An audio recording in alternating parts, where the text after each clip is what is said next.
Maaf kalau nggak ngerti bahasa Banjar ya. Oh ini nyawa ini kada tahu bertahan.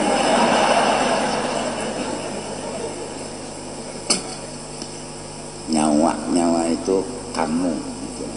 Nyawa itu kamu. Kamu nyawa ya. Nyawa. Mun si dininya tuh orang Banjar kada apa.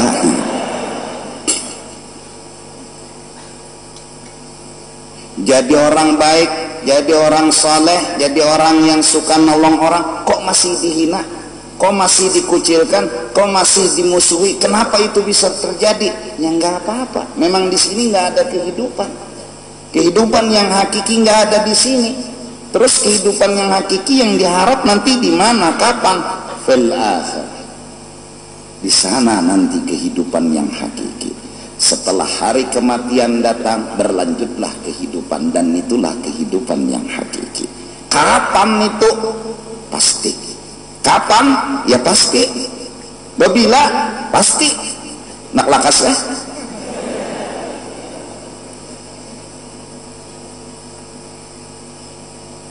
Artinya ini modal.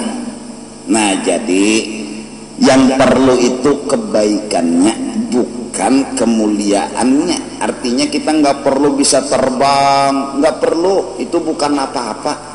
Kalau bisa terbang duluan burung. Iya, kalau mungkin diberi Tuhan kelebihan menyelam di air tanpa alat penyelam dan bisa bernapas di dalam air duluan ikan. Iya.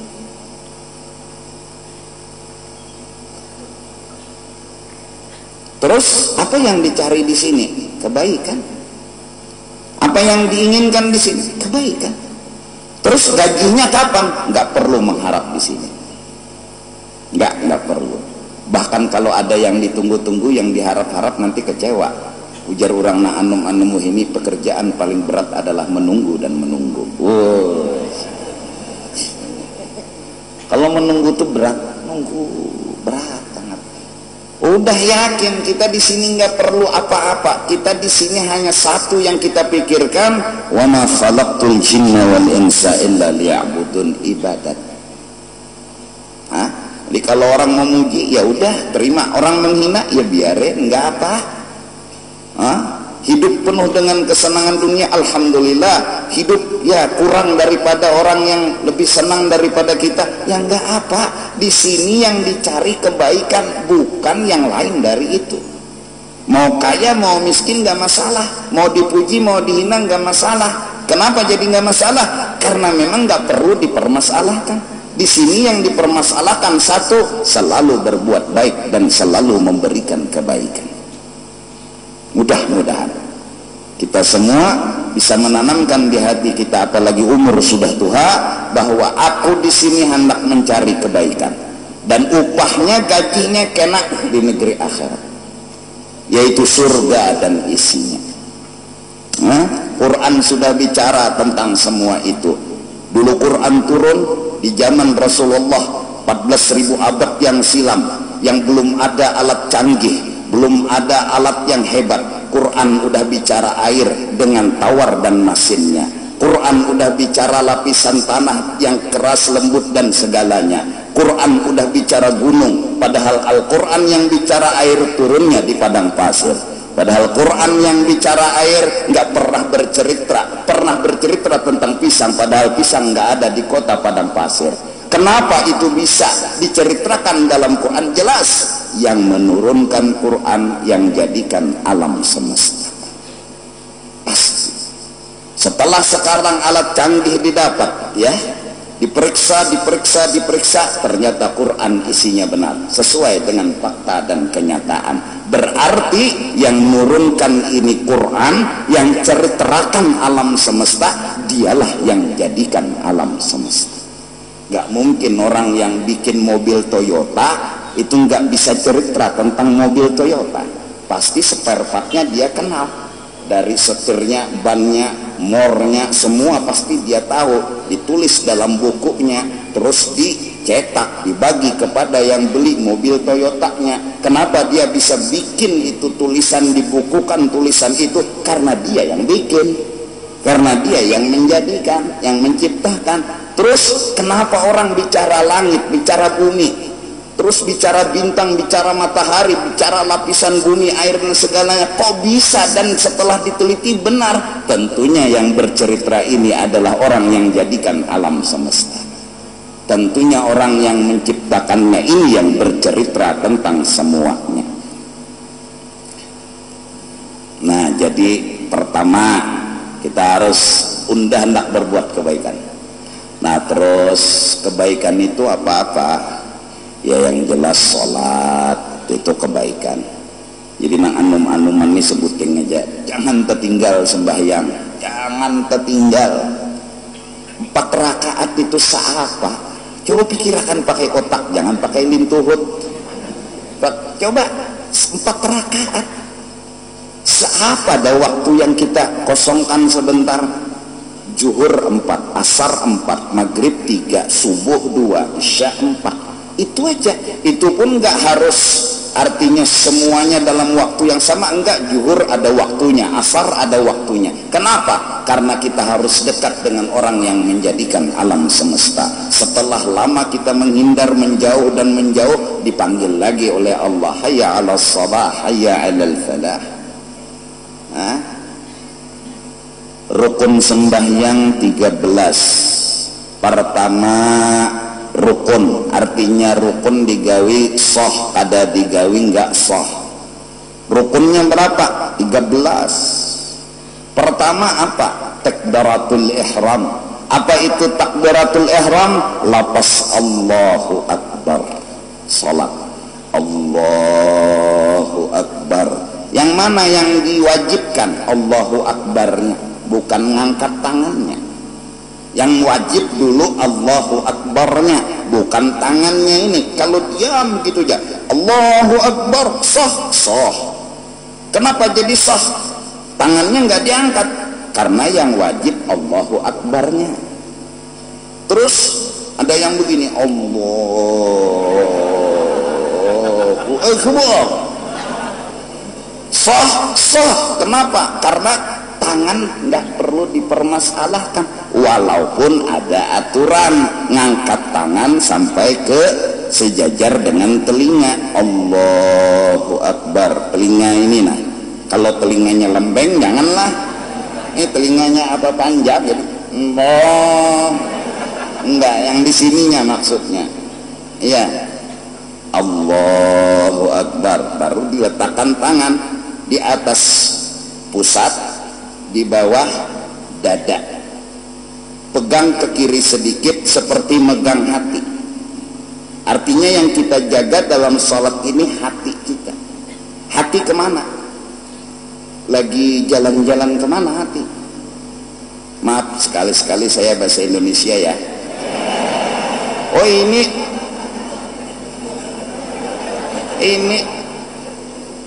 ikan gak ada tahu.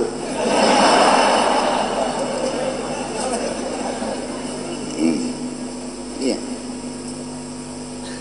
Letakkan tangannya begini nggak masalah. Mau di sini juga nggak masalah, di sini juga nggak masalah. Allahu Akbar, nggak masalah. Tapi yang benar ya begini, artinya ini. Kalau diletakkannya diturunkannya juga nggak masalah. Kenapa? Yang penting Allahu Akbar, salat. Habis itu apa? Jadi ketika Allahu Akbar, niat saya sholat fardu zuhur, saya sholat fardu asar, atau saya sholat fardu maghrib, saya sholat fardu isya, sesuai sholat yang dikerjakan. Kalau zuhur yang dikerjakan, saya sholat fardu zuhur.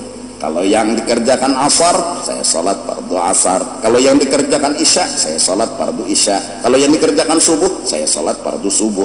Itu niat di dalam hati ketika Allahu Akbar. Nah, kemana nih mata? Ke tempat nanti duduk sujud, dahi diletakkan. Jadi mata ke situ, jangan. Apalagi sholat di muka TV. Enggak, matanya harus ke tempat dahi diletakkan. Di mana dahi diletakkan nanti? Di situ. Kenapa jadi ke sana? karena muka yang mulia, yang bila ditempeleng orang kita pasti marah, yang bila ditunjuk dengan tangan kita pasti marah. Tapi ketika disuruh sholat, Allah menyuruh kita tawaduk dan merendahkan diri. Muka yang mulia ini disejajarkan dengan kaki yang hina, agar kita sadar kita nggak punya apa-apa, agar kita sadar kita nggak punya kelebihan apa-apa. Dari karena itu mata memandang ke sana agar hati ini sadar kita datang kepada Allah nggak punya apa-apa, kita nggak punya kelebihan apa-apa. Kelebihan apa yang kita miliki? Nggak ada. Mata. Oleh karena itu sunat membuka mata ketika sholat, kecuali ada gangguan yang sangat mengganggu. Sajadahnya surat kabar, surat kabarnya pelemnya pelem seksi lagi. Wow. Nah, ini mengganggu stabilitas hati dan pikiran. Belum lagi 4 rakaat sudah mandi wajib. Jangan. Salah kita, kenapa beli sajadah surat kabar terus gambarnya pelem lagi. Wow. Maka sengaja jangan dibalik kayak ini kan apa-apa ini bisa.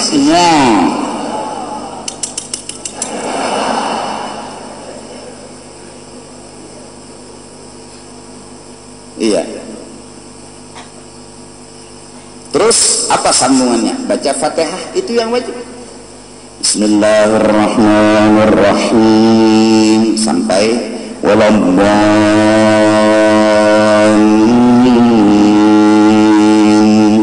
Sudah.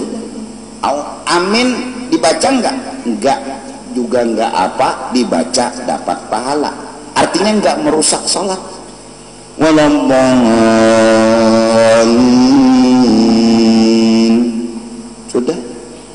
Sudah enggak? Amin.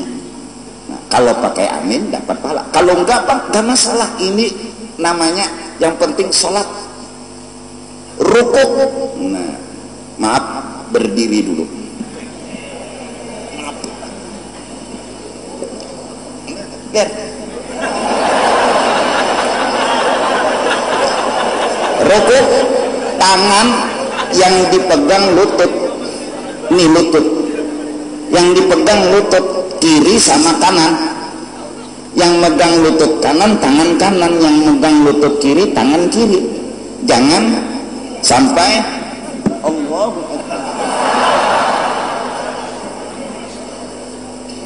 Paksa bahasa Indonesia. Ini artis ikan gertah, Bu.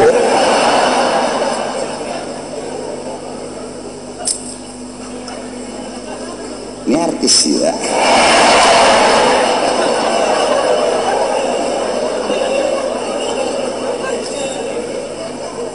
Lintuhot nang dipingkuti. Nah, jadi kalau rukuknya misalnya Allahu Akbar, saking panjang tangan dia pegang ini sah, tapi kurang bagus ini yang dipegang. Nah, lintuhut kalau orang Indonesia Jakarta lutut, kalau kita lintuhut. Kita banyak bahasa Banjar lah. Lintuhut, lutut. Iya. Terus diam, jangan bergerak. Ini apa? Salat. Habis rukuknya apa yang penting itu diam sebentar, sekedar subhanallah berapa detik itu. Diam aja begini, nggak usah baca apa-apa, karena bacaan juga belum hafal. Jangankan orang nang hanyar, nang lawas indahan udah hafal juga. Allahu Akbar. Memang nang disuruh subhana rabbiyal azim wa bihamdihi. Kalau enggak masalah, yang penting rukuk. Diam sebentar, sekedar sami Allahu liman hamidah, letakkan tangannya. didiamkan, jangan sampai sami Allahu liman hamidah.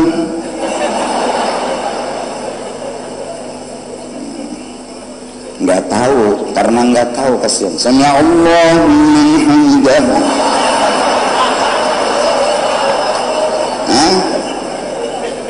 Enggak, aduh, salat apa begaro? Terus apa yang dibaca? Ya nggak ada yang diwajibkan dibaca, yang penting diam. Sekedar apa? Subhanallah. Apalagi udah baca ya Allah liman hamidah. Nah terus sujud, i'tidal, apa? Sujud, duduk antara dua sujud. Sujud ini dahi yang dikenakan, tangan, lutut, ibu jari kaki. Artinya nomor satu cukup, apalagi kelima-limanya dikenakan semuanya. Ini lututnya, tangannya, dahinya. Berarti berapa? Dahi, tangan 3, 5, 7. Ini yang diletakkan semua. Jadi kalau orang sujud, tangannya udah diletakkan, dahinya belum sujud lagi namanya. Jadi ketika 7 anggota sudah kena semua, baru sujud. Terus hidung sunat, kalau nggak kena ya nggak masalah. Hidungnya lepas, kecuali yang bahaya itu hidung panjang, paksa bola luang ngesian di pasujudan. Maaf, udah paham bahasa Banjar dikit-dikit ya? Belum? Sedikit-sedikit. Saya juga bahasa Jakarta paham sedikit-sedikit.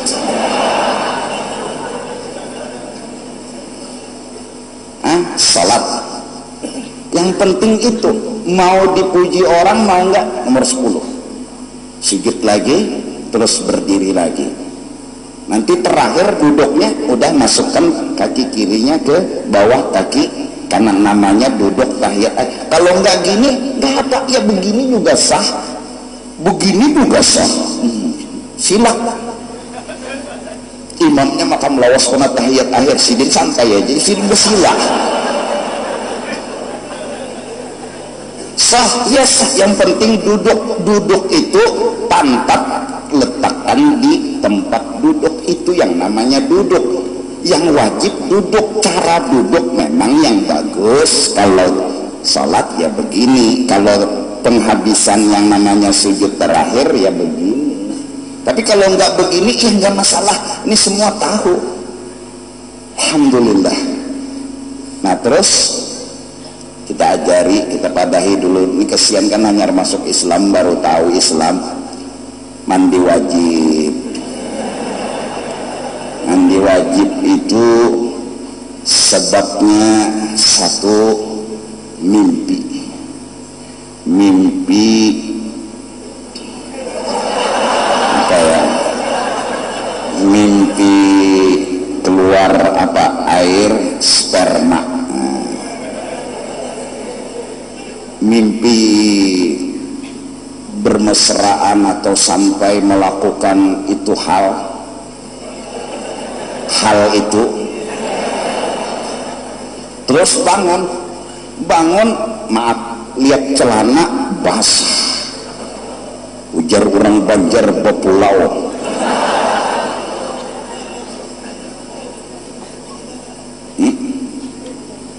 basah, wajib mandi. 2, kalau mimpi banget, mimpinya serius banget, wah, luar biasa kayak seperti kenyataan, sekali bangun gak basah, gak wajib mandi, rezeki loh. Yang wajib mandi bangun basah. Terus kalau bangun tidur lupa kapan mimpinya, basahnya iya, bepulau, berbila basahnya. Wajib mandi. 1. 2, yang wajib mandi mengeluarkan air mani di waktu bangun, ujar orang Banjar mengocok. Kalau orang Jakarta onani ya, onani. Enggak. Orang Banjar mengocok. Itu bila sudah ngocok, keluar air mani, wajib mandi. Sengaja lah, artinya ya maaf, dikocok, digisangakan, dipair misalnya, cara apapun bila keluar air sperma maka wajiblah mandi.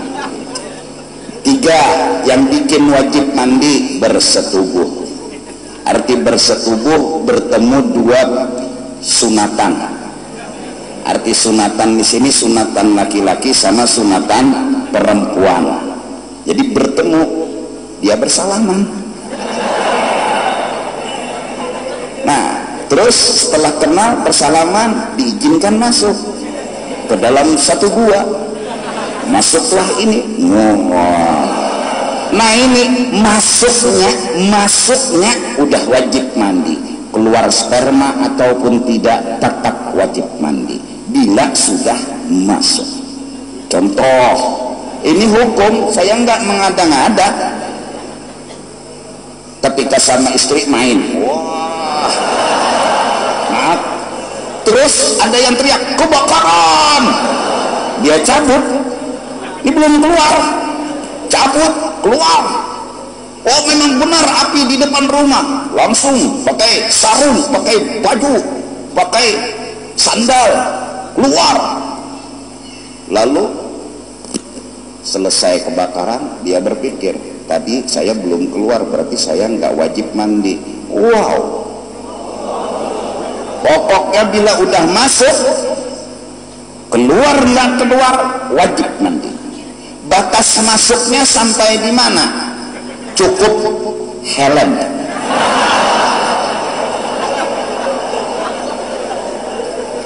Ini hukum. Ikan ini menawarkan aja terus. Aku sudah ngadakan mau ucur, kan tawakan ya. Hampir udah.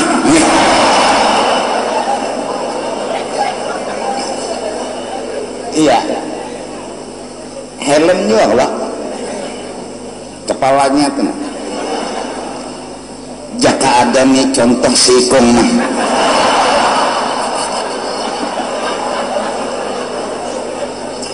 Ya coba mbah betilanjang menampayakan nangaran kepala helm tuh. Dan aku kurang latih kayaknya. Maaf, ininya aja udah masuk. Wajib mandi. Mau keluar mau enggak wajib mandi. Nah terus mandi wajib itu rukunnya yang penting berapa? Niat. 1. Ketika membasuh dan mandi, mau kepala yang didulukan, mau tangan kanan, mau badan, mau apa aja, cuma sunat kepala. Karena menurut agama malah sunat kepala 3 kali, kanan 3 kali, kiri 3 kali agar panas netral keluar dan kembali seperti semula. Ini kembali ke setting awal. Terus itu yang sempurna. Kalau asal mandi aja, saya mandi wajib, gitu aja niatnya di hati, saya mandi wajib, udah selesai. Apa kubu itu apa? Ya, terima kasih. Siram terus, siram terus dari kepala ini. Yang penting 1 niat, 2 basah seluruh tubuh. Itu aja mandi wajib. Niat basah seluruh tubuh. Maaf kaji, ini sungai, kaki diceburkan ke sungai, dia bilang dalam hati, saya mandi wajib. Udah lihat mananya, karena air udah disentuhkan ke batang tubuhnya. Cuma memang kalau sunat kepala duluan, tapi kalau kaki yang duluan disentuh boleh. Nah, sambil berokok. Tapi ini kakinya udah disentuh ke air, dia pura-pura kedingsir, timbul lillahi ta'ala. Yang penting niat sama basah seluruh tubuh. Itu mandi wajib. Hanya raja guru nih bapak ikan dia hanya turun. itu mandi wajib jadi terus mandi wajib apa seluruhnya harus dibasahi? Enggak. Misalnya jam 2 malam ya kan pengantin hanyar supan non mintuha. Jadi jam 2 malam mandi kepala aja dulu. Ikas dulu sini.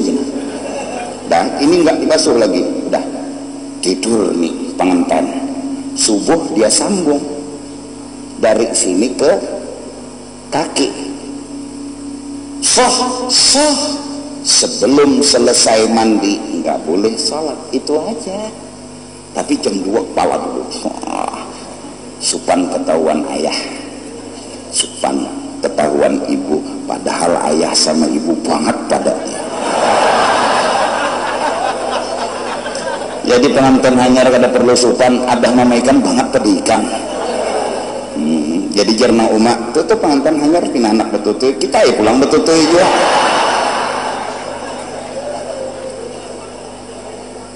Kubui basah seluruh tubuh, kepala tadi sambung boleh, tapi kada boleh man sembayang dulu man kada tuntung. Supan non mintuha kasihan, karena orang pengantin hanyar tuh biasa guring udah mintuha.